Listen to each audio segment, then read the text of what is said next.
បងប្អូនអរគ្នាបាទកីឡាគឺសំខាន់ណាស់សម្រាប់ជីវិតសម្រាប់សុខភាពយើងសពថ្ងៃបាទបងប្អូនទំនេរពីការរៀនសូត្រ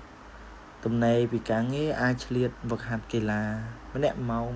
ងក្នុងមួយថ្ងៃយ៉ាងតិចបងប្អូនអរគ្នាបាទបើមានពេលយើងគួរតែហាត់កីឡាគឺល្អខ្លាំងមែនតើបាទកីឡាចាក់ឆ្ងាយពីគ្រឿងញៀនបាទកីឡាសុខភាពល្អរាងកាយមាំមួនបាទដូចប្អូន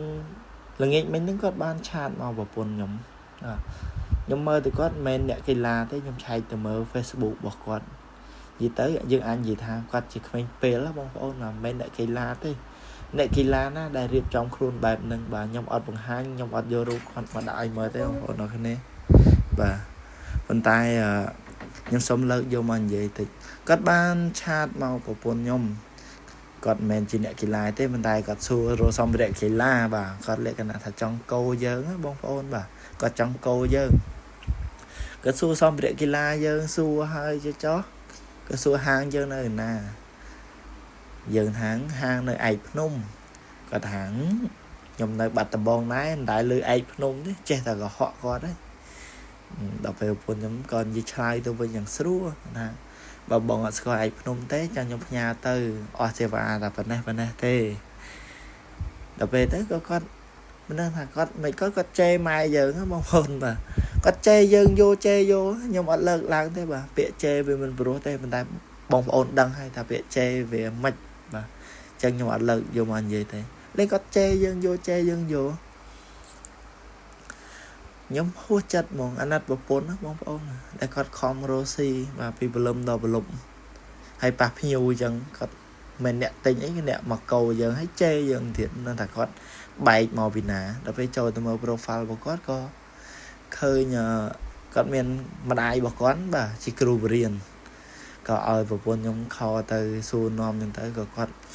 សុំតឹងអូនអើយអីសុំទោសកូនខ្ញុំវាចេះចោះបាទកូនខ្ញុំវាអញ្ចឹងបងប្អូនបាទអញ្ចឹងហើយក៏គាត់សុំទោសអីហើយខ្ញុំក៏មិនយកទោសយកពេកទេប្រពន្ធខ្ញុំក៏មិនយកទោសយកពេកដែរបាទអញ្ចឹងមកខ្ញុំផ្ដាំដល់បងប្អូនទំនេរលេងកីឡាទៅបាទ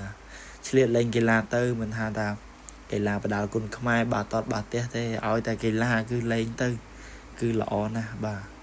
កុំឲ្យយើងបែកឆ្នាំបែកអីបងប្អូនអើយរងថ្ងៃនេះច្រើនណាស់បាទសង្គមបច្ចុប្បន្នគឺច្រើនណាស់ដែលបងប្អូន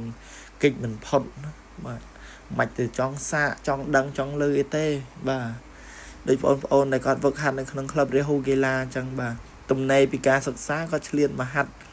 គាត់បានចំណូលជួយចាយខ្លួនឯងជួយទៅដល់ឪពុកម្ដាយទៀតដូចបងអូនវឹកហាត់នេះចឹងបាទឪពុកម្ដាយគាត់គឺជាអ្នកលេងភ្លេងទេប៉ុន្តែគាត់ទំនេរពីលេងភ្លេងគាត់មកវឹកហាត់បាទគាត់បានចំណូលទៀតនិយាយទៅគឺដាច់ខាតហើយគឺថ្នាំញៀនសូមបងប្អូនទាំងអស់គ្នាចាក់ឆ្ងាយពីគ្រឿងញៀនលេងកីឡាឲ្យបានម្នាក់មុខបាទលេងកីឡាឲ្យបានម្នាក់មុខនេះជាការផ្ដាំផ្ញើជាការសំណូមពរដល់ខ្ញុំបាទដើម្បីថ្នាក់យុវជនយើងជាសសរទ្រូងនៃប្រទេសជាតិបាទអរគុណបងប្អូនអរគ្នា